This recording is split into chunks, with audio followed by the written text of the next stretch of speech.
All right, I don't know if this thing is working or not. I'm gonna see here. There's always a delay.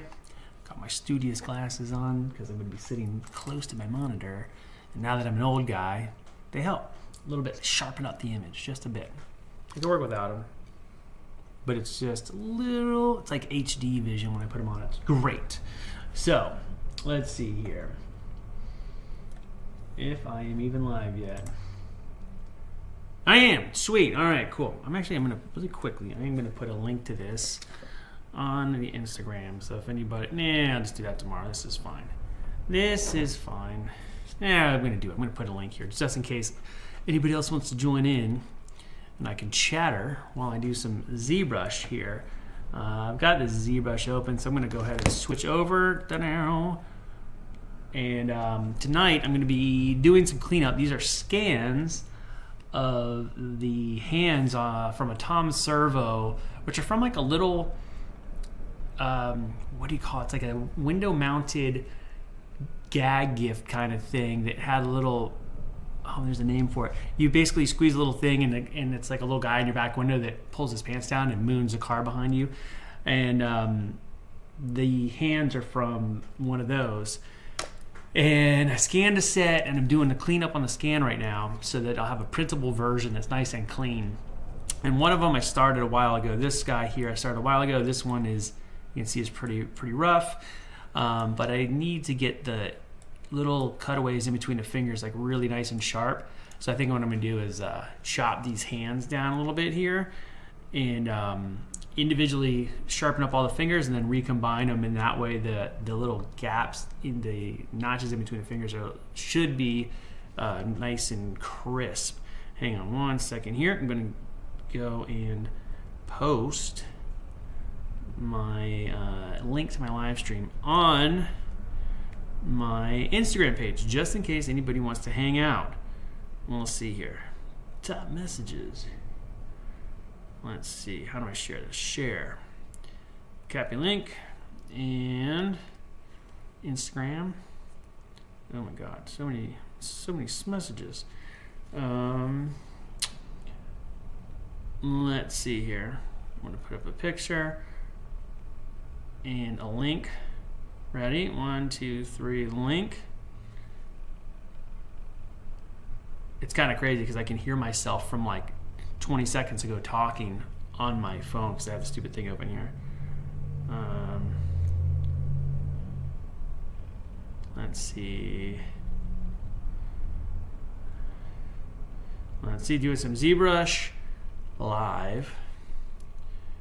If anyone wants to hang out, that's what I'm going to put. Should have done this 5 minutes ago, but I didn't think of it till just now. No. All right, there it goes. It's away. All right, so we're going to take these hands here and we're going to split them up, make them real clean and nice. I think I'm going to focus on the one that I've already started here because it's pretty close. And I have to go and sharpen up all the little divots in the fingers. On this one, you can see the detail is kind of soft because the scan it's decent, but the hands are pretty small. So I got to really crank the resolution up, and this one's only not even 500,000 polys right now. So what I'm going to do is I'm going to make a new folder for this thing here, which will be new folder. We're going to put right hand, and another new folder, which will be, what am I ridiculous? There we go. Did I do it? Am I crazy? New folder. There we go. Why is it doing that? Feels like it's being strange here. Oh, I see, because it wants me to grab an object first. Sorry. Left hand. All right. So now I got these hidden, so I can just hide the stuff without having to fight with it too much, which makes my life a little bit easier because the way I'm breaking this up, I'm going to actually almost basically duplicate the hand. And say duplicate, and I'm going to take this second one, and it's just going to be fingers. We're going to rename this right fingers. And I'm just gonna chop fingers off. Oops, we're gonna turn on BSL, which makes a selection lasso, like so. Now I can just do this. Hack away all the stuff we don't need. Zoop. Like that. That's good enough for government work, as they say. And we'll go down to geometry, modify topology, delete hidden, and I think it's got Dynamesh turned on. So if I mask and select outside, oh, it's not on. Dynamesh. All right, let's turn this up to Crazyville. Dynamesh. We'll see how it does here. There it goes. So when you do Dynamesh, it'll close in the bottom, just give you some fresh geometry. And basically what I'm going to do here is I'm going to make 4 copies of this. I'm going to cut up all the different fingers. So I'm going to duplicate it again. Go to our subtools, duplicate. Boom, boom, boom. There we go.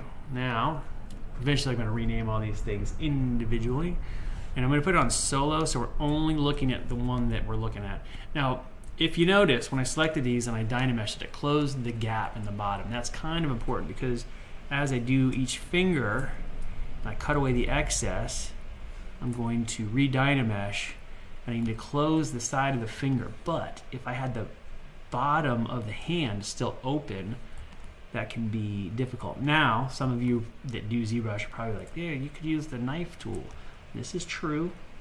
This is true, but this gives me a little more meat to work with here. You guys will see what I'm going to do in a little bit. So, kind of cut this up here. Just didn't cut that. We're going to go back here, and I can always like modify this as needed. I'm going to roughly cut each finger out. My hard drive is getting very full, so I've got a little bit of lag here sometimes when it goes to write. We're going to go to geometry, modify topology, delete hidden, boink, and then re-Dynamesh. And there we've got closed up finger there. We're going to repeat this several times as we clean it up. Get these little boogers off the edges here as much as possible. Make our life easier. All right, delete hidden, re-Dynamesh. There you go. So we'll come back and we're going to basically be cleaning up each finger individually. So that is a pinky, right? Rename right pinky. I never know if it's EI or Y. This will be the right ring finger. We're on solo mode, so we won't see the other ones. Now, because I'm going to be cutting off one end, like so. All right, dunk dunk. I'm going to Dynamesh now, geometry, delete hidden, Dynamesh. This is kind of just going through the routine here. Do the same here. Now, this is kind of like typical scan cleanup. You just got to do a lot of redundant tasks. Not redundant, but repetitive. That's what I should say. Delete hidden. Dynamesh. Okay, we got a ring finger. Ba-ba-bum. And I go back up to subtools. Now, if I hold down, you see how I have geometry open here and modify topology. If I open and close these, it'll whatever one I open, it'll close the other section I was just in, unless I hold down the shift button. You can see I've got some shorts over here, CZ3 shorts.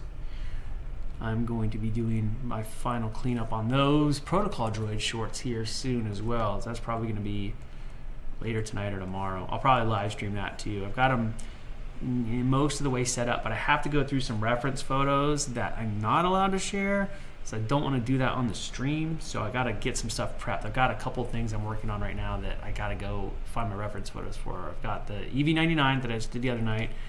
Let's see, I'm going to rename this real quick before I forget. Right ring. EV99 Forlom, which is I got really great reference for. We'd be doing 4-lom helmet and chest. It should go with the 3PO files. And again, Patreon offers, but I'll be doing the modeling here. But I gotta go through my photos and get everything lined up so that I'm not sharing anything that I'm not allowed to share. And then, okay, we're back here. This is gonna be our middle finger. I'm actually gonna rename it first, so I don't forget. Right, oops, middle, okay, and same thing as before. We're gonna chop off these 2 fingers, foink, for drink. Back down to the thing, delete hidden, Dynamesh, all right, wink, swink, there we go. Get this little guy here too, a little booger, wink, okay, delete hidden, re-Dynamesh, ba-ba, cool. Let me see where I'm at. Back up the subtool. Now I'm gonna go to right first finger, pointer, first finger. Rename right pointer. There we go. First finger, same difference. And we're gonna just select that guy. Same difference as hiding the rest, right? And you know the routine by now. We go to delete hidden and Dynamesh. Here we go. So now I got a bunch of fingers. So if I take solo off, did I mess it up? Hopefully I didn't mess it up. Oh yeah, they're just turned off. We've got our pieces, and then we have our original hand. So, whoops. Oh, we don't have this, the original scan. Don't need that. Got the original hand on. You can see where the fingers are. Now, in the original scan, I'm not going to necessarily delete the original fingers because I am going to blend these back together at the end, but I want this, if you're just tuning in, I want the original, like this seams in between the fingers to be super clean. And you can get it to a decent point just doing like sculpting it with ZBrush, but it's just easier to resculpt the fingers and stick them back together. Which is on the original part is what it looks like they did. It looks like someone sculpted each finger and stuck it on the hand and like just kind of pushed them together, and then when they molded it and cast it, it's like the little finger joints are really, really clean. And the scan just doesn't quite get that detail. So how we're gonna fix that? I'm gonna go into each one of these, like so. There we go, I'm gonna zoom it. And I'm gonna turn on the polish tool, which is BPL, sorry, the planar tool. What that does, it takes, like if I select on the surface here, like this, it'll continue whatever angle is on the surface and push it outwards. So I go this way. I mark really, really small here so I don't affect too much the surface, because if it's too big, what happens is it starts to eat into the stuff you don't want it to eat into. So I'm gonna start here. Basically, I'm just gonna like work out the gaps in the finger in the direction that I want. I'll go back and clean up those little lines when I'm done. And you gotta remember, these fingers are very, very small, so little flubbies aren't gonna matter a lot. But I do want it to be nice and clean and good, and get rid of that kind of webbed finger look. Do not want webbed fingers on Tom Servo. Now, if you pass a point where, let's say, like if I cut it in, but you can see it's lifting up, if I hit Alt, it'll extend it upward. So, you know, by default, it cuts in like this, but if I hit this point, you can see I've passed the point. It's just making a flat plane from wherever I touch down. But if I want it to raise up past this point here, I hit Alt, and then I can like extend that plane out upward. It's a very handy tool, and you can kind of go back and forth and average out some lines. So if you have a scan and it's missing a corner or something, you can, if you have access to the two sides that are okay, you can use this tool to kind of rebuild a spot that's missing. And very handy, very, very handy. Cool feature in ZBrush. And you could just sculpt this down if you wanted, but I feel like this always gives me like it starts me out on the correct plane. that I want to work off of here. So, and then let's see. You see this chunk is kind of big here. I'm just going to cut that off. And there's another thing too, is I can just go in and carefully snip off the excess that I don't want. Like that. Same here. Just going to come in and just probably should do this first anyway. Just cut off as much as I can see that's extra and then go in and smooth it back down. So we got some chunky holes here. Cut this out, don't need that. And this webby thing, we don't want that. So we got our little holes in the finger. Come down, Dynamesh, modify topology, delete hidden, and Dynamesh. There we go. So we're starting to get a shape here, and you can see it's a little funky kind of shape. And BHP is polish, H polish. And what that does is it just softens up those little lines, literally like polishing the surface. And typically I just go back and forth, but I do a stroke in and then a stroke out. And the stroke out, what I mean by that is I push Alt, and it brings the surface up. So if you're trying to average between some rough or some texture, you want to go back and forth, like polish down, which will get rid of the little high points, and then the average up, whatever the Alt brings up the low points, and it kind of till they blend out and they become really nice and smooth. But if you only do one or the other, then the surface will start to become concaved or start to sink in more than you really want. So this is the glamorous life of scan cleanup here. Let them go.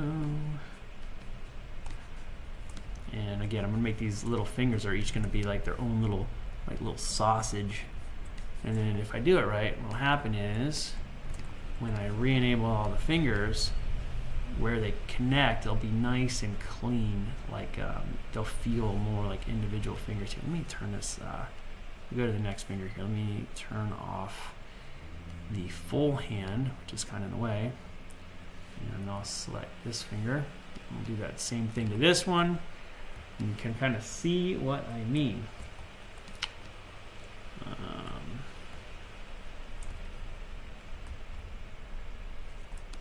So got these chunklets here.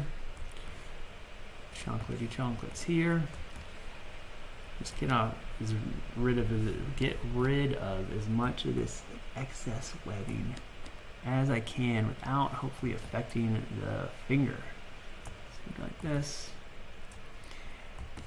And you always want to be careful because the back face, you can see, whoops, don't want to do that. Down in this area, you can see how it's, it's not visible. The back face of the geometry is not visible. And if you've used ZBrush before, you know this, but if you're new to ZBrush, that is a thing. You can kind of just see through. And a way to fix that, if you need to see the back side of the geometry, go to Display Properties and then hit double, and that'll show you the inside of the geometry.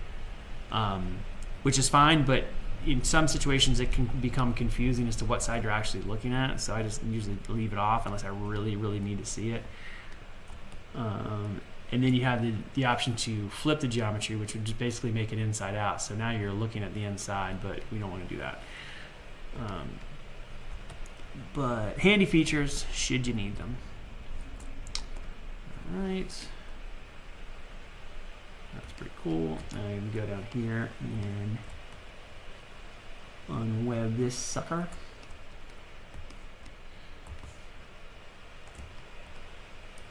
Getting closer. Now one thing is, because you can see through the back, I think I actually re-exposed some stuff. I wasn't being careful. That's okay. Because you can't see through the back, if you have it angled the wrong way like this, and I select this chunk here or something, it'll actually select some of the other side, which I don't want to do. So I'm trying to angle it so I get the most glancing angle along that side of that finger as possible, like that. All right. And to back out like that, it's just the letter F. The letter F. Alright. There we go. Now, you know the drill. There's a little floaty piece. You see that? Right? It's like a little chunk of geometry just floating. There it is. I think I got it. So, you know the drill. We go back to geometry, modify topology, delete hidden, and then we're gonna re-dynamesh, which is mask, drag, and you can see this chunk now that I have left hanging. Delete that. Don't need that. There we go. There we go, and there we go. How's that? Same thing, delete hidden, re-dynamesh. How did you memorize all the menus? It seems daunting. I've just been doing it for a very long time. So I've been doing ZBrush since like 2005 or 2006, and they've added stuff to the menus, but when you just do it enough, especially when you do repetitive things,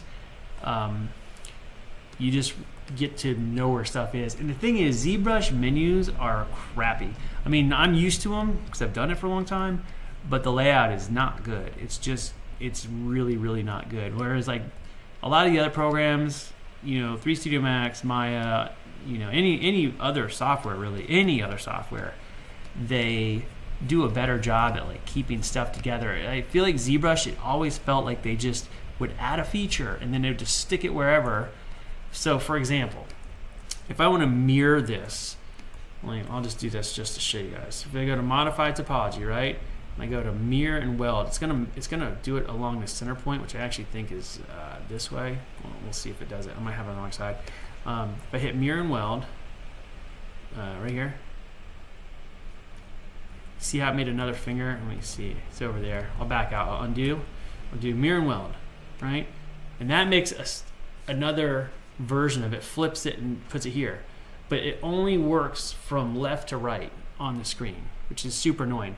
Which means if you're working on something and you're on, the right side of the screen modeling something and you want it to flip to the left, you want to mirror it to the left, but also keep both. You can't do that. You have to mirror the whole thing, and that mirror option is way down here under deformation, mirror.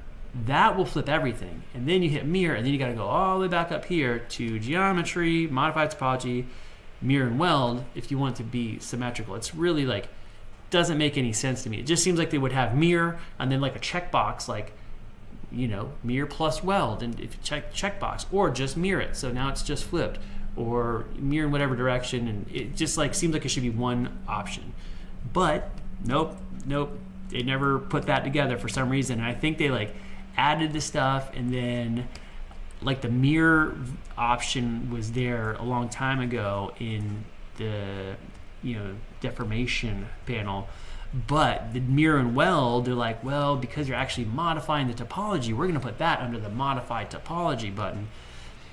But even then, it doesn't go in reverse. It's just a silly, man. It's not, again, my brain hurts already. I know. You get used to it. It's one of those things where, like for like the shortcuts, like doing like my brushes, all this stuff, I just, with any software forever, Photoshop, I've been using Photoshop for a very, very long time, and Illustrator and After Effects I use for years and years. And pretty much any software now, what happens is when I go to use the software, if I go up to a menu up here, like this one in ZBrush, it doesn't show you the shortcuts, I don't think, right away on all of them. But in like Adobe programs, it'll show you the shortcut next to whatever it is you're going to do. So if I'm going to do anything in an Adobe program, I will go up to the menu. If I don't know where it is, I have to go find it. Go to the menu, find the option, and it shows a shortcut. And I don't click on the option in the menu. I will close the menu and use the shortcut just to like burn it into my head. And before you know it, you're just using the shortcuts. And there's stuff in Photoshop where I can do the shortcuts, and I couldn't tell you what menu the options are in. I have no idea because I haven't gone up into the menus to look for stuff for such a long time. But yeah, it just takes like repetitive use, just doing it over and over and over. And I've spent I don't even know how many hours in these programs doing stuff. So So yeah, you'll get it. You just gotta do it. Just look around, be frustrated a lot for a little while. But it also depends. There's tons and tons of features that, as much as I've used ZBrush, there's tons of stuff that I've just never gotten into. Not because I don't want to. It's just I haven't had to use it for a project, or it's not been, something that I've worked with a lot. Like the Z modeler and ZBrush, I can get around in it reasonably well, but there's people that make like crazy 3D models in the Z modeler, and I typically would do them in another program and then bring them into ZBrush if I needed to, because I could model faster in like 3 Studio Max or something, or Fusion, if it's like a technical mechanical thing. But there is like a handy kind of thing about being able to block in some armor shapes in ZBrush real fast, like sculpturally block them in, and then simplify it down and go into Z modeler and work on it like a regular poly model, like you're in Blender or something. It's really powerful, but it works strangely compared to how I'm used to poly modeling in other programs. But again, it's just practice, doing it over and over. So there we go. Mirror weld. So now this is not perfect. You can see there's a lumpy little line here. And also this material, it's called a matte cap in ZBrush. It's not true materials. It's like the light and the shade are not really light and shade. All it is basically the angle of view. It tells those pixels to be a certain light or dark. It's just a value range. It's not really light and shade, and it gives the impression that there's lighting on it, but there's not. But anyway, this matte cap, this weird like light brown, like wax or whatever this, what is this called again?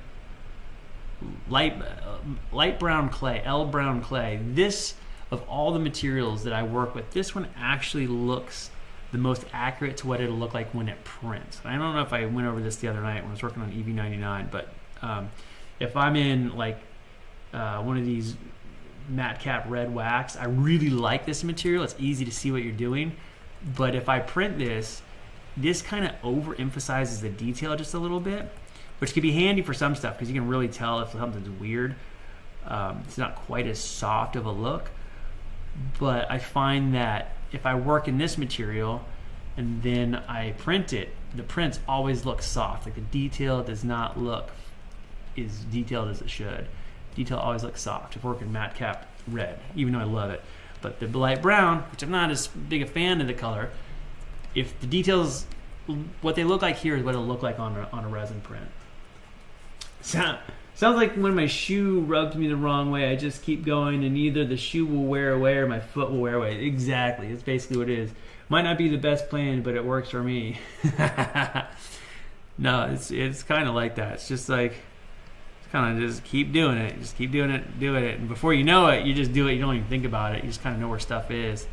And that's why when I'm doing the lives, I'm trying to narrate kind of what I'm doing. If I'm doing a shortcut, I'll try to tell you guys just so it's hopefully useful. Even if I'm doing some mundane thing like a scan cleanup is pretty mundane work. But if the just how I get around or any tricks that I can do in here that might be helpful are good. Because when I started doing scan cleanup, I didn't know how to approach it, and I knew how to sculpt stuff, but clean up a scan there was elements to it that were kind of tricky to deal with as far as like if there's a hole in the scan, like how do you close a hole in the scan, or how do you recreate certain details and then not screw up the other parts of the details. A lot of little stuff that I figured out over the years that is now kind of second nature, but I really didn't know. So whatever I do in here, I'll try to like verbalize it so it's hopefully useful. All right, so again, cut the holes here. Gonna go back to modify topology, delete hidden, and Dynamesh again. All right, now we will keep going here like so. And when I'm done with these, the bottoms of the fingers here where they blend out, they're just gonna kind of mold into the original hand.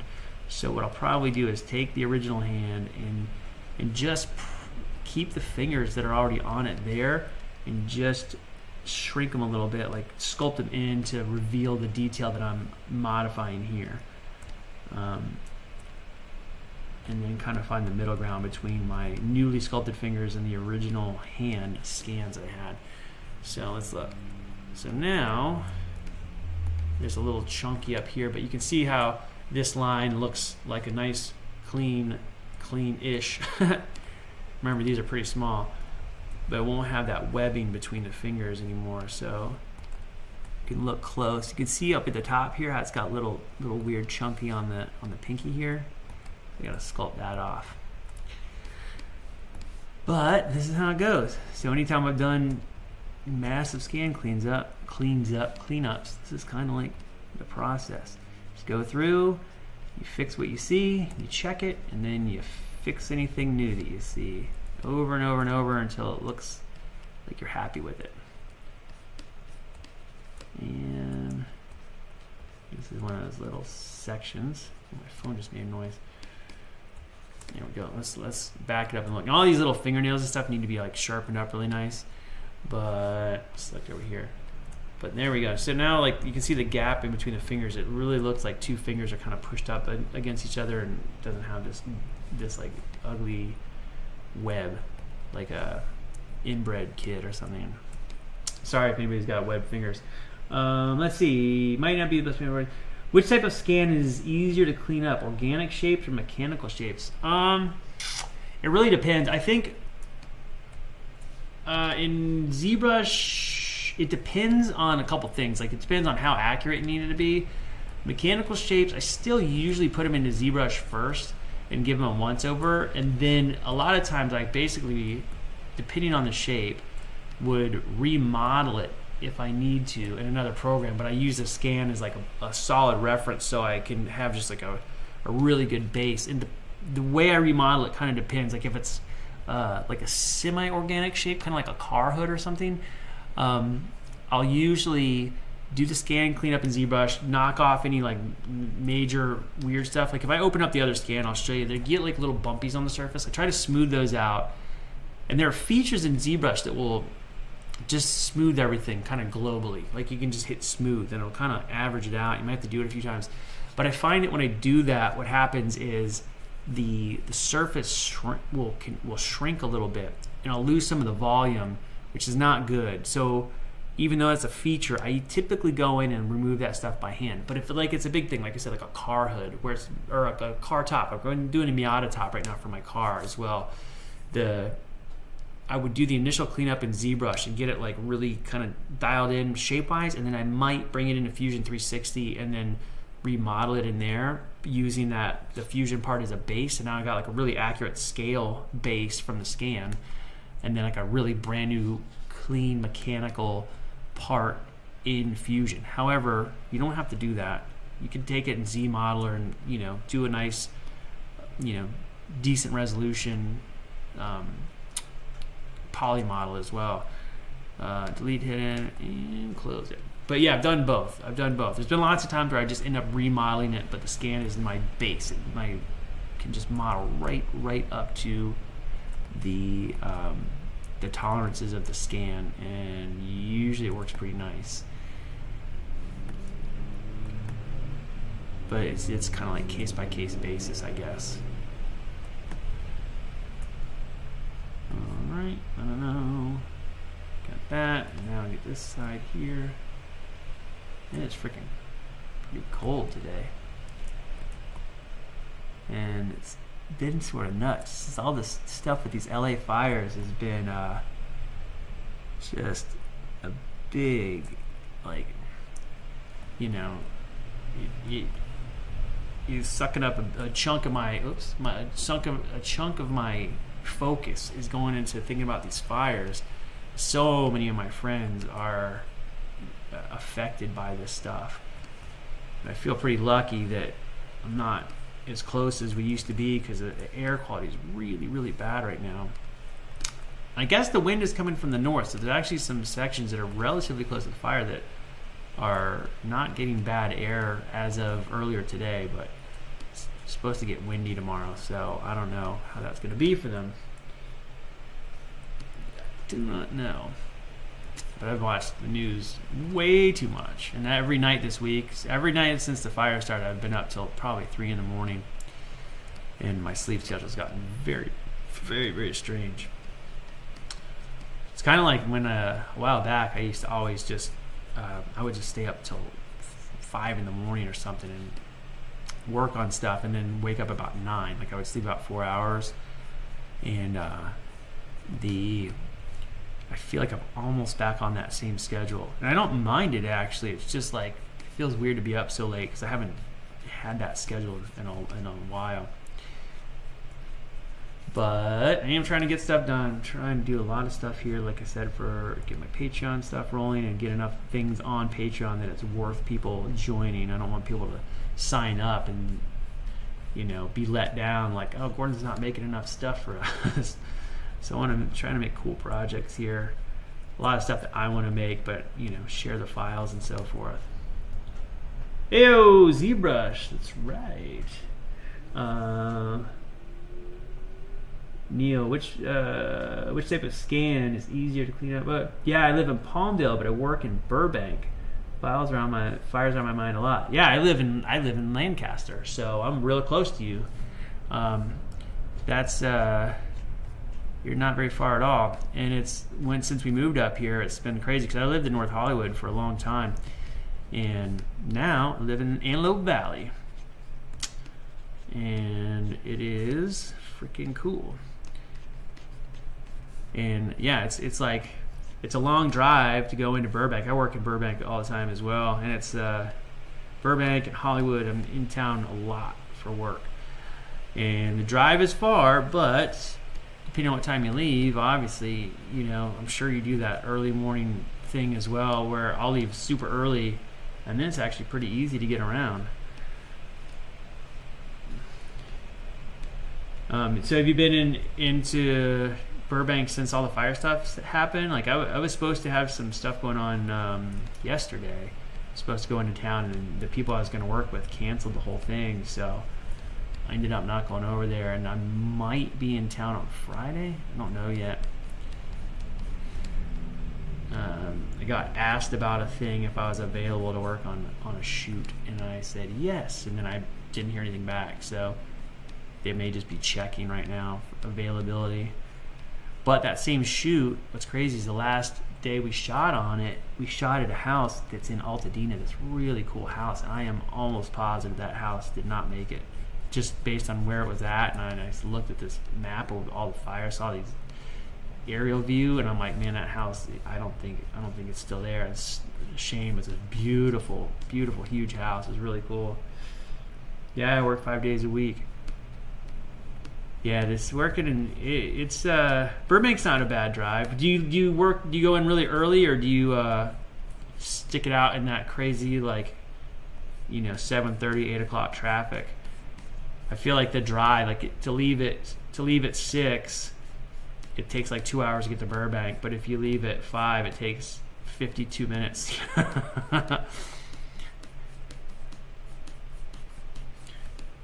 It's like that.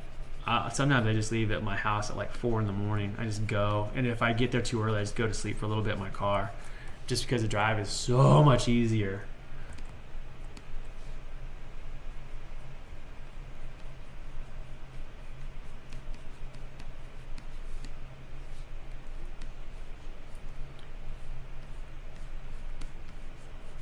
Ta-da. Yeah, dude.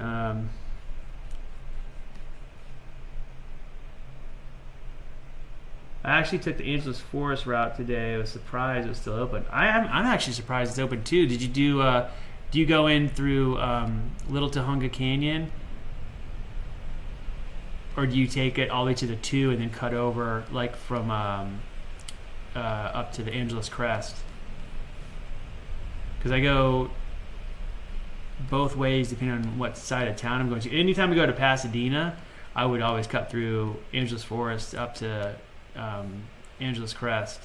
I love that drive, and I have a Miata that is so fun, and that is like the perfect drive for that car. So if I have to do anything in Pasadena, I am like, oh, I'm taking a Miata today. It is like a treat. But also going to Burbank, it's always like I work sometimes right at the cusp of like Burbank and Glendale. There's a couple places I work that are right there.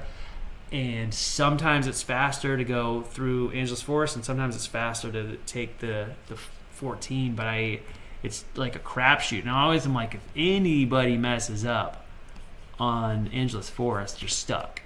Whereas at least if someone crashes on the 14, you could, even if it's slower, you can kind of get around it a little easier, you know?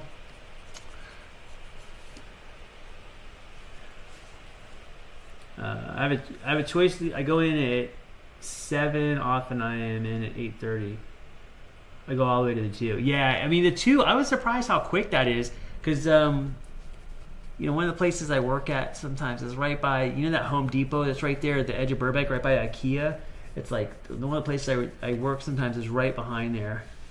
In Latuna Canyon, when I lived in North Hollywood, I lived off of like by Roscoe and Coldwater, and Roscoe turns into Latuna Canyon, so I could just like leave my house, make a right onto Coldwater, and then a right onto Latuna Canyon, just go onto Roscoe, and just go straight down to Latuna Canyon.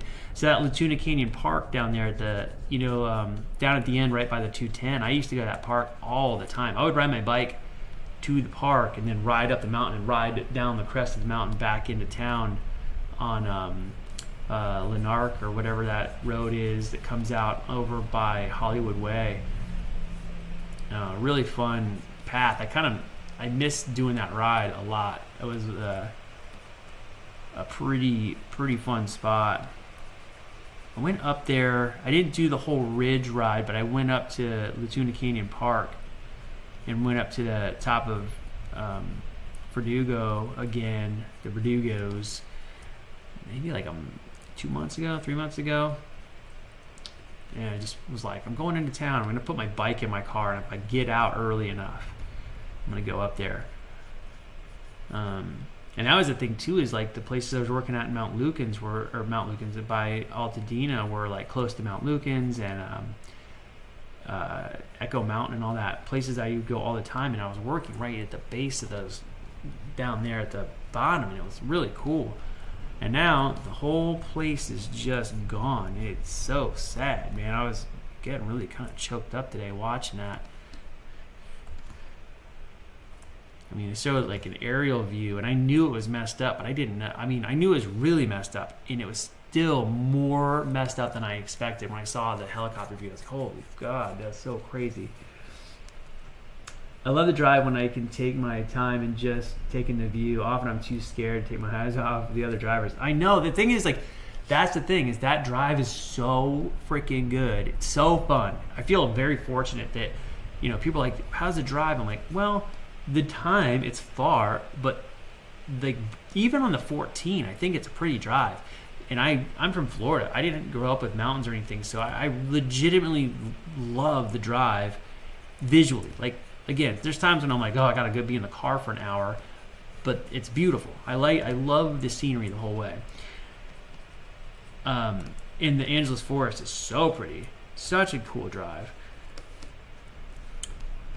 But yeah, the drivers are so scary. Then you have some of those people on the motorcycles that are just nuts. I see them I see these people post on Instagram, like them going just driving insane along the like 140 miles an hour, on Angeles Forest. And I'm like, guys, crossing the yellow line and just being super, super unsafe. And those are the kind of things that just make me, I just want to like not get killed by some idiot just because I want to take a different way to work, But it is a rad way to go, for sure. And again, sometimes it's faster too. Even like Soledad Canyon it's not as cool as going down the Angeles Forest, but it's a pretty nice drive and a cool alternate path to take when the 14's getting a little screwed up. There's another canyon that goes to it's like starts by Santa Clarita and it cuts through what's it called? It's not Little Tahunga, it's oh my god. It's gonna There's Big Tonga Canyon and Little Tonga. It's one of them. It's really windy. It's like it's too sketchy to like enjoy if you're just trying to get around. But it's fun if you want to go driving.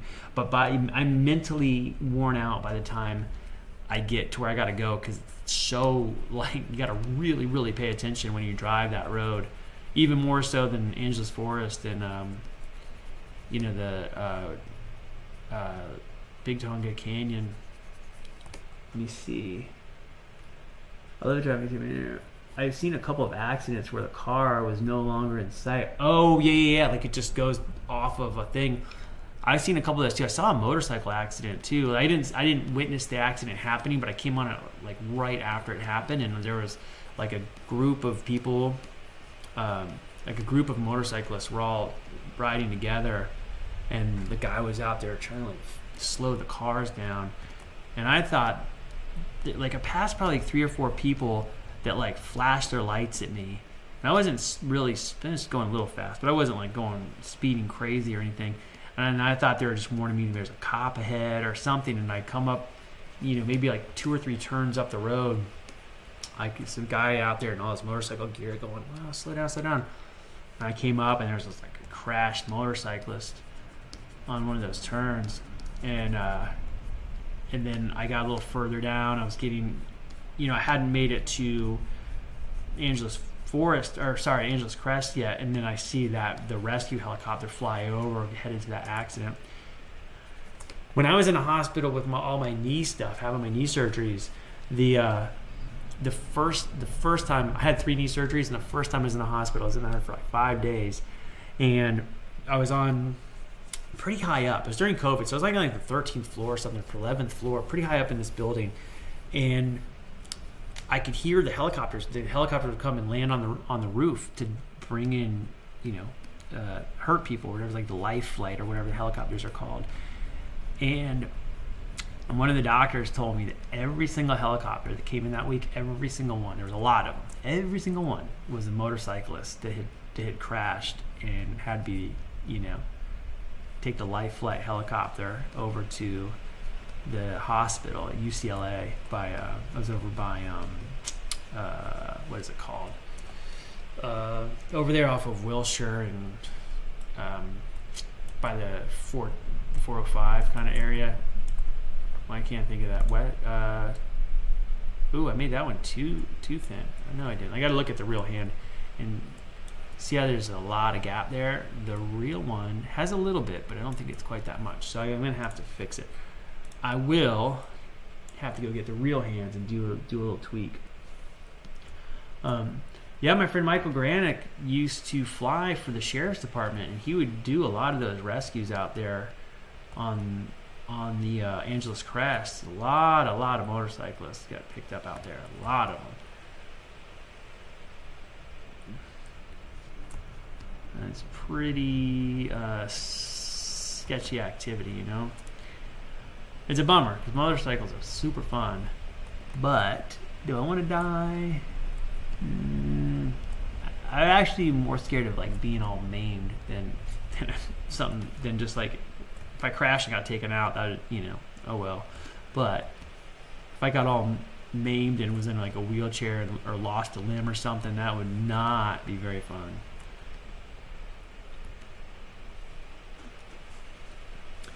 Once turned a corner on the road and was face to face with a chopper pilot going down to get a crash victim. Yeah, we years ago we were headed up to Mount Waterman. This is probably like 6 years ago, and we had the same thing where a pilot came in to land and they pulled into one of those.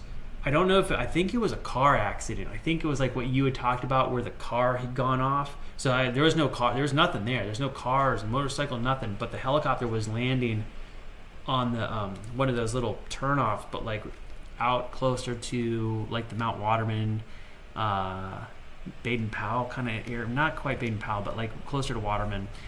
And it was the same thing.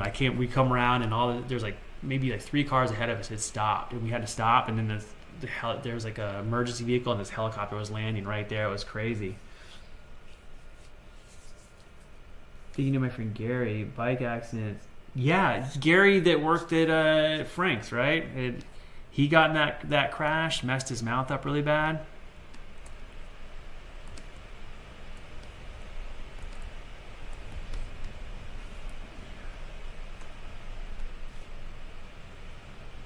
Yeah, Gary got pretty messed up, and I didn't realize that he had been in the wreck. I like totally missed all that stuff, and then he was telling me what happened. I noticed his mouth looked a little different. I couldn't put my finger on it, but he said how he like got his jaw broken and his mouth had been all wired up and stuff. It was pretty gnarly. I guess the bike was pretty new. Like he didn't have it very long when that happened.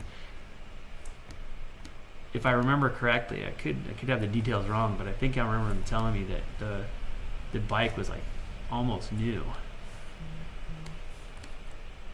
Oh, my phone is buzzing like crazy. What is going on here? Sorry. Check. I hear my phone, and I don't know where the messages are going. I get too many messages on my phone, and it'll make noises all day, and I don't know what the hell that is for. It's I'll look, and then there's sometimes like if it's like a text message or emails are usually the ones I prioritize, and it'll make a noise. I got to change all my sounds so they sound different, because what happens is I'll make the noise and I check and I haven't got an email and I haven't got a text message, but it could be a comment on a TikTok video or a message on Instagram or something, and then I don't know where to look right away, and it just does it all day long. I don't like it. I need to figure out how to swap the sounds out so I know what app is screaming at me, so I can know whether I gotta take off my respirator or whatever goofy thing I'm working on I gotta put down so I can look at my phone and what is that? Didn't mean to do that. There you go. Yeah, he had a lot of damage. I know he was pretty messed up, and it's the same thing where it's funny how many people I know that have been in motorcycle accidents. Like a lot of people I know personally that have been in motorcycle accidents. So some of them have been pretty bad. I know multiple people that have been killed on motorcycles, and multiple people that have been hurt really bad on motorcycles. And again, I still would love to have a motorcycle, but I always have to consider, like, if I crash, it could be real sucky. And I think after, again, having all that neat stuff go down, it was a little eye-opening how much it sucks to be injured and, like, not be able to do all the things I like to do. I'm very active, and to not be able to go outside and run or ride my bike or even walk around was not very cool. Did not like that part.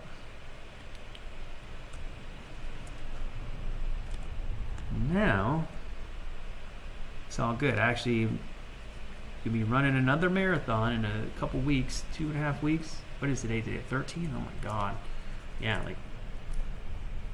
Less than 2.5 weeks I'll be doing a marathon, and I have not been training, which is not good. I'll do it anyway, but I'm going to be very sore afterwards, I'm sure. But yeah, it's coming up fast. I feel like every day I'm like, I got to run today, and then I don't, and I'm falling behind.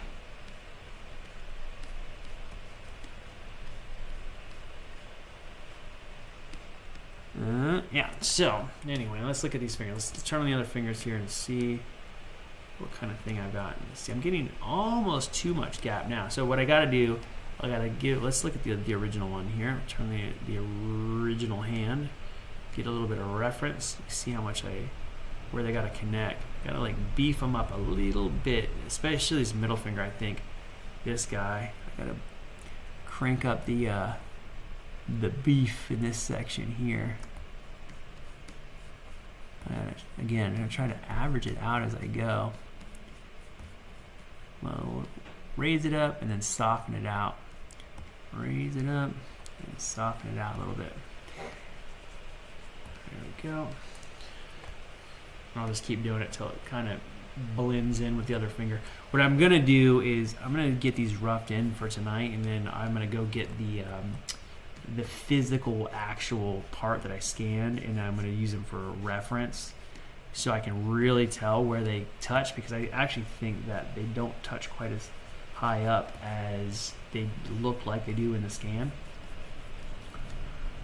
I think as long as this is puffy enough on this edge, it should be cool. Let's see. Da-da-da. I was a little surprised you didn't learn something like that hand unicycle to keep active while your knee was hurt. Oh my God. It was funny, is I considered one of those. Like, while my knee was messed up, the whole thing was that I wasn't supposed to, I wasn't not supposed to run. I was supposed to like keep moving and be, as mobile as possible while it was messed up. So I didn't want to sit out very much. And the times when I had to, I was pretty bad off. The third surgery was like the roughest one. They had my leg in a stupid splint for like a couple weeks.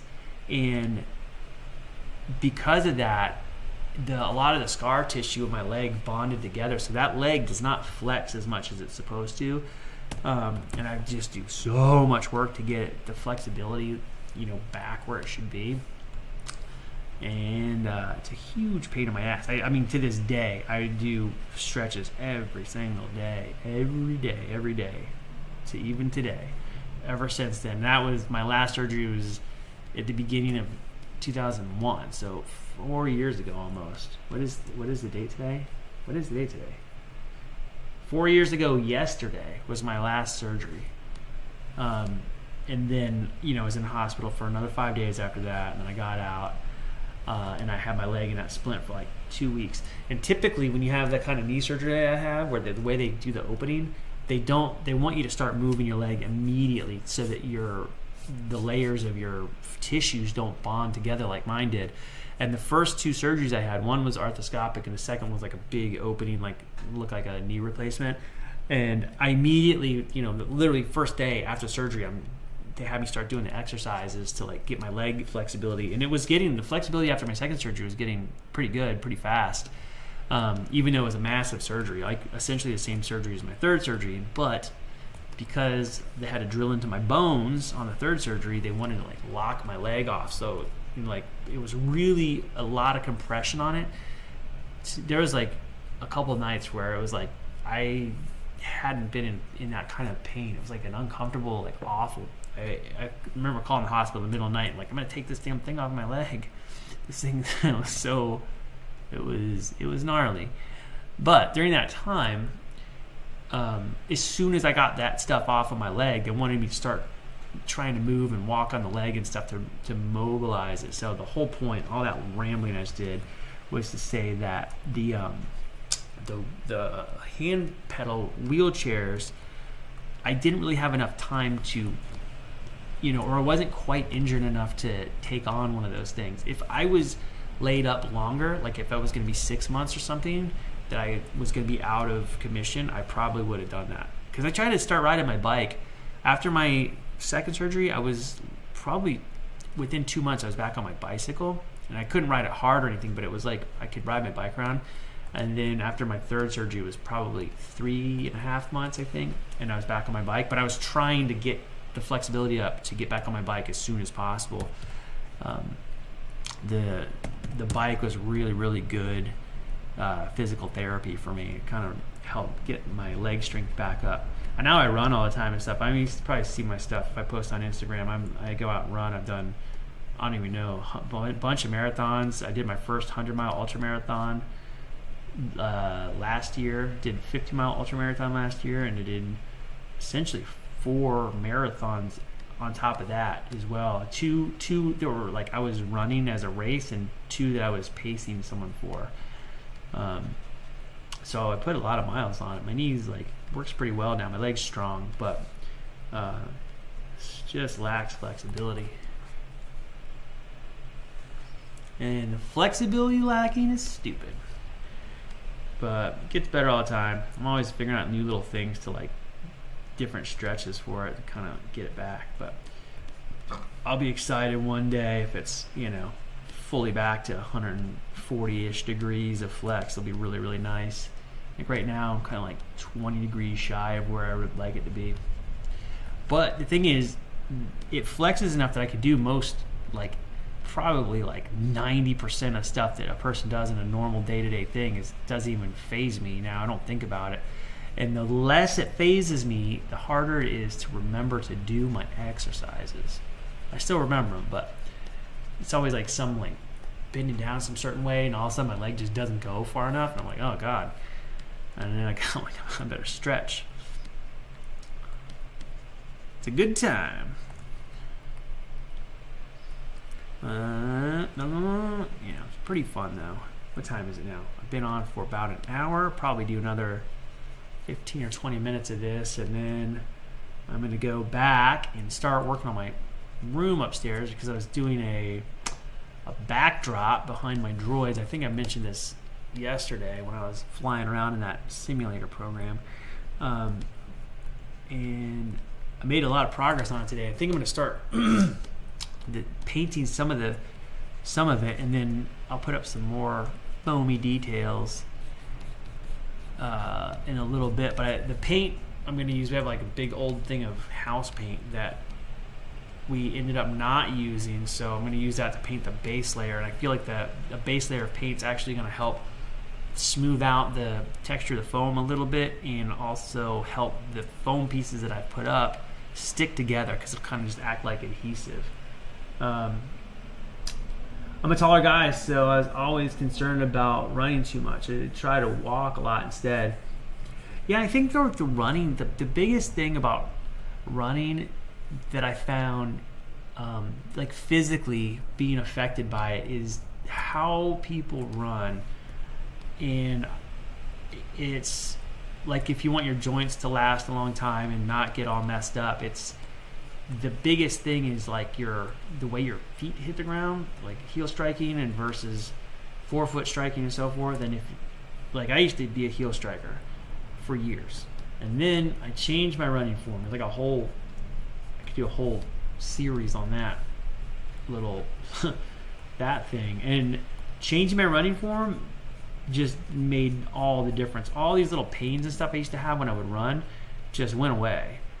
I didn't have knee pain anymore. I didn't have shin splints. All this stuff, all these things that I thought were just normal, like, well, if you run, this is how it feels. All that stuff went away, and it became very easy.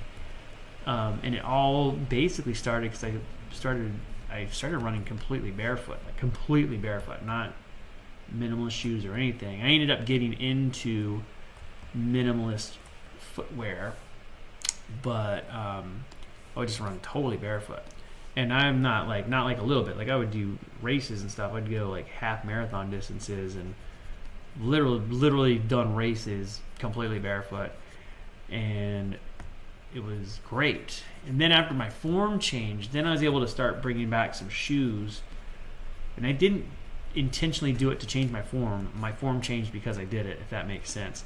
And then once my form was figured out, I started buying shoes that would allow me to run the same way as I did when I was barefoot, but they just gave me a little protection from like more like sticks and sharp stuff, which in Florida I didn't care about, but out here there's just like pokey things everywhere, sharp ass rocks and, you know, branches. Like the thing that stuck my knee got me my whole issue.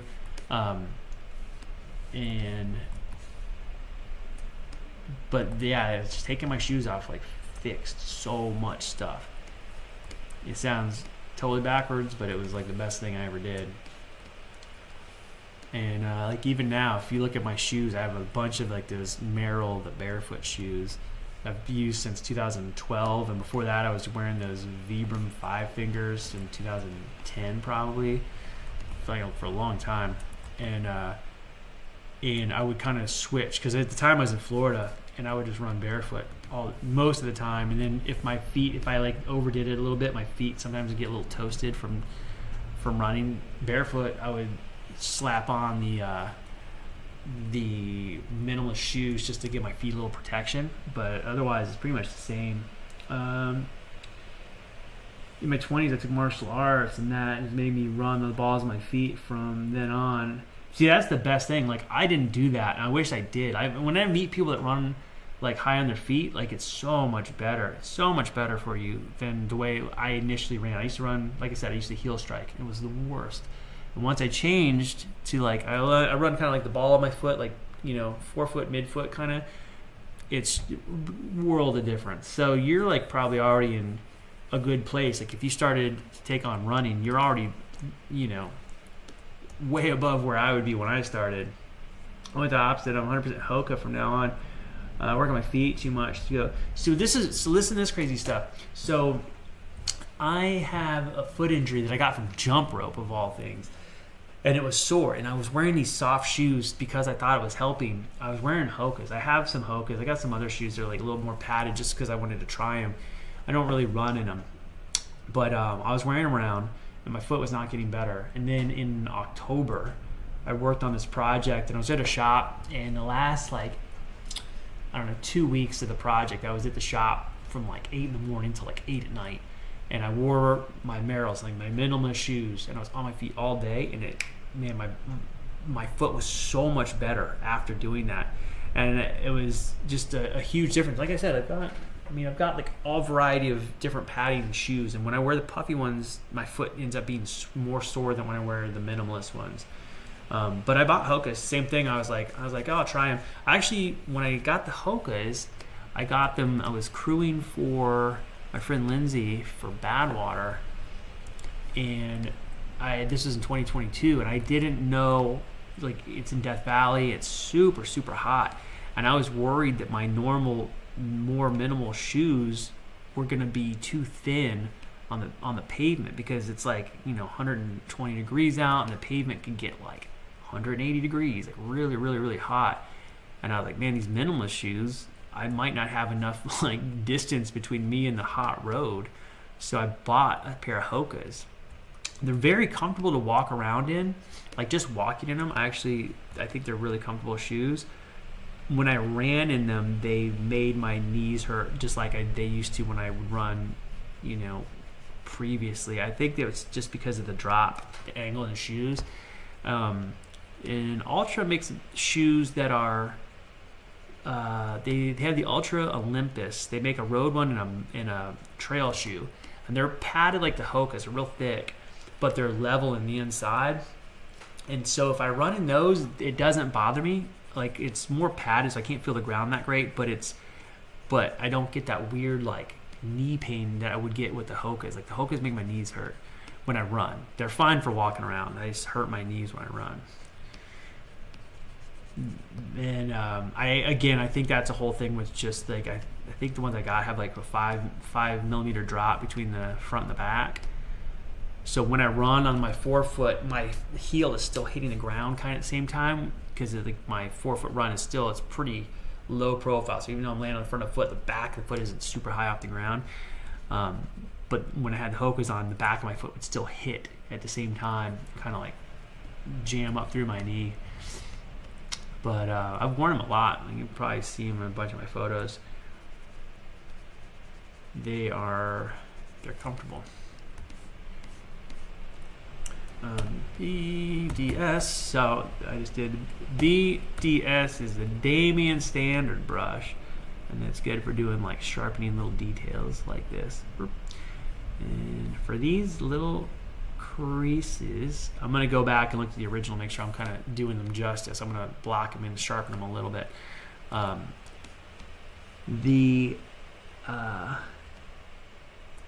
these little creases, I'm going to overdo them just a tad bit, because I feel like detail always gets a little softened up in a print. So if you just overemphasize them just a hair, then they seem to show up better in the print. I used to wear cheaper shoes like Skechers all the time. My feet ended up hurting so bad, I had trouble sleeping. I felt so much better after switching Hoka. Yeah, the Hokas are great on set. I see everybody on set wears them all the time, and I've been, like I said, I wear mine a ton. And walking around in them, they're very comfortable. They're very, very comfortable shoes. But after I injured my foot, it was like they felt better in the immediate, but at the end of the day, my foot would be sore. This was after my injury. But before my injury, it was fine. And again, injured it doing a jump rope for like 40 seconds or something, just some stupid amount of time, and then my foot's been sore on and off ever since because of that. And the running, it all doesn't help, even just like hiking too much. So I've been kind of like not running as much this last probably like I told you I already did like a 50-mile. After my foot injury, I did a 100-mile ultramarathon, 2 marathons, and a 50-mile ultramarathon. So I say I'm not running a lot, but I did all those races with like minimal training in between each one. And then since the 100-miler, I think I've run, I don't know, 3 times maybe. That was in October, beginning of October. Now it's January. So what is that? Like I ran 3 times since then. So in 2 weeks I go do another marathon. So we'll see how it is. Let me see. Do I have anything here? Let's see. Let me look at here really quick. I'll show you what I like to wear. Again, I mix it up. Here, I'm walking away from my stuff. I had a pair of the ones down here that I like. But I have a big pile of shoes, all kinds of different versions. I like to test things out, and I think like I said, my favorites are probably the Merrell like barefoot shoes are my favorites. But the ones I use the most are probably the Ultra Superiors. Those are my favorite trail shoes to run in because they're not thin. They're not like thin like barefoot shoes, but they're light and they have a little padding, and they're flat on the inside, and they look like a normal shoe. They got really good grip. I've been wearing those versions of those since 2014, and they're like light enough and enough ground feel that I feel like I know what's happening with my feet, but protective enough that if I step on a rock after it gets dark and I'm going fast, I don't like hurt my heel or something, you know. And that's the one thing with running on a very minimalist shoe. The one thing is if it gets dark, and even if I have a headlight, I can't see the trail enough to keep up my speed. I have to slow down a lot. And so that was like part of the reason I started getting, a little bit more beefy trail shoes. There goes my phone again, making noises. I don't know what's happening. Sorry. Let's see here. Delicious coffee. That's what I need right now. It's 9:30 at night. You want coffee? Yes. Totally good. Let me see here. Let me check this. I think this is. I gotta still come in and like sharpen all these little details and get in here. I'm gonna crank the resolution like crazy and then come in and touch up all of this little nail beds and all this stuff so they're real clean, overly clean. And then when I print them, because these guys are like how these are now. Let me see. If we see the first version of these are actually pretty close to what they look like on the little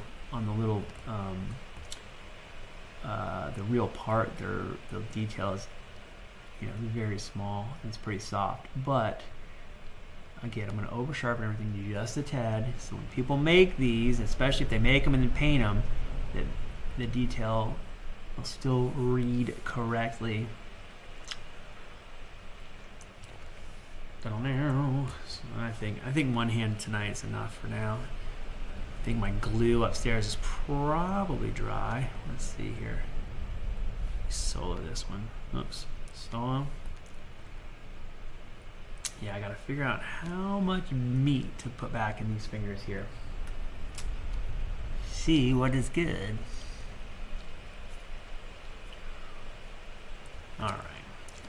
You can see I like the little knuckle dimples. Like this is, I worked on these a little bit, so this is what they look like on the real one. They're like got a nice sharp edge, and then they're like, the divot looks like they took the end of like a like a little ball tool and put the little dents in the knuckles.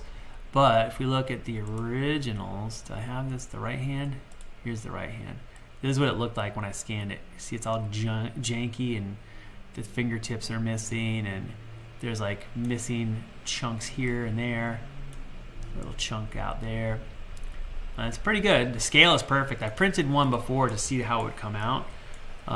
and it looks real good. And there's the mostly cleaned up one, but looks like a little Chef Boyardee man. That's what it reminds me of. What scale would this be printed at? 100% scale. So there, I wish I had the little.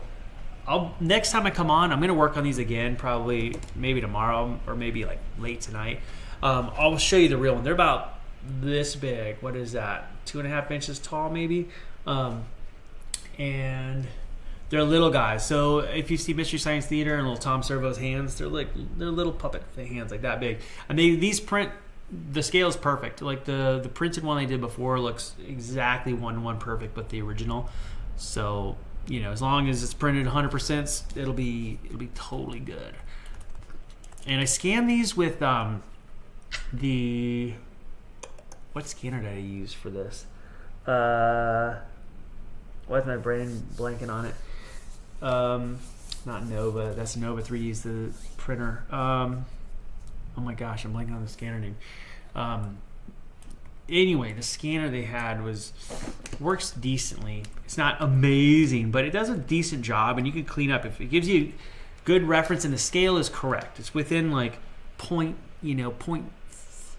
millimeter, 0.03 millimeters or something. Like scale is really, really good. So the print that I did just from the scan, a quick cleanup, was like dead on scale wise. So that's good. And I don't know if anybody here likes Mystery Science Theater or not, but it's been my favorite show since I was a kid. I had this whole Tom Servo kit, and I was like, it'd be cool to like make this a printable thing so I could do multiples or do whatever. And I was like, I should put this on my Patreon if people want to do Tom Servo, along with like 10 other projects I've got. So right now I'm trying to, especially while the fires are going and everything's really slow, I'm trying to be productive, get back on all these projects I've had sitting around forever and just get them done, because I always start them and then they go by the wayside and they sit there sometimes for like multiple years before I actually get around to working on them. All right, let's save this thing out. Whoops, what did I just do? That was weird. There you go. Save as Tom Servo hands. We're gonna do V3 because reasons. There we go. Now if I come back to it and I mess up, so I also, you can see I've got the barrel, I don't know if, which is like half cleaned up, and I got like a really good scan of it, and then I was like, I can get a better scan, and I went to do it again, and I did not save the first one like an idiot, and I have not been able to get as good of a scan as that first one. I would watch MST3K every chance I could as a kid. Oh man, it is the best. There's an MST3K channel on the live TV on my. I was going through my Samsung channels, and there's like 3,000 channels, and I'm flipping through the other day. There's a Mystery Science Theater channel, a whole channel, and it just plays all the time, and I love it. And when I was a kid, I started watching it when I was like 14. I went to my friend Paul's house on like Thanksgiving, and they had one of those like the Thanksgiving Day MST3K marathon, and I'd never seen it before that. And we watched it all day, and I thought this is the best show I've ever seen in my whole life. It's so funny. So I've been obsessed ever since, and that was a long time ago because I'm an old guy now. You can tell by my glasses. But so anyway, I think I'm gonna call it there. It's been enough. An hour and 15 minutes on this live stream. Got some stuff done. Semi-productive. I got to go back and do the other hand, and then before you know it, these hands will be done.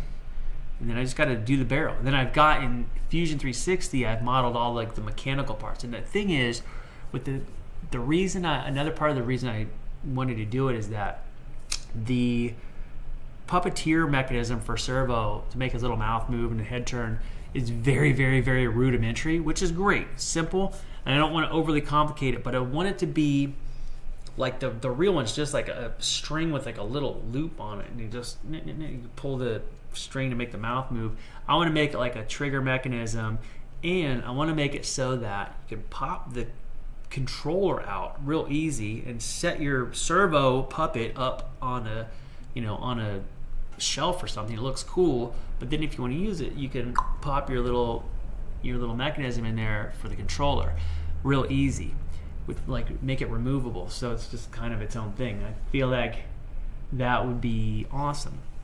But anyway, that's that. So all right, I'm done here. Let's get the heck out of here. Let me pop into there. OBS, there we go. Pop back to this, and then we'll be good to go.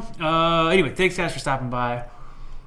I still got to do drone practice tonight, so we'll see. I'm trying to look at all these videos to study up for the 107 drone license right now, and most of it seems pretty straightforward. But now there's like there's parts where you have to like read like FAA maps and understand like altitudes you can fly in certain situations based on like an old school like on paper map, even though there's like an app that'll tell you everything right there. But I got to learn all that stuff so I can get approved, and the test is like $175 or something, and if you fail it you don't get your money back. They keep your money. You gotta take it again. So I want to make sure I pass it on the first go around.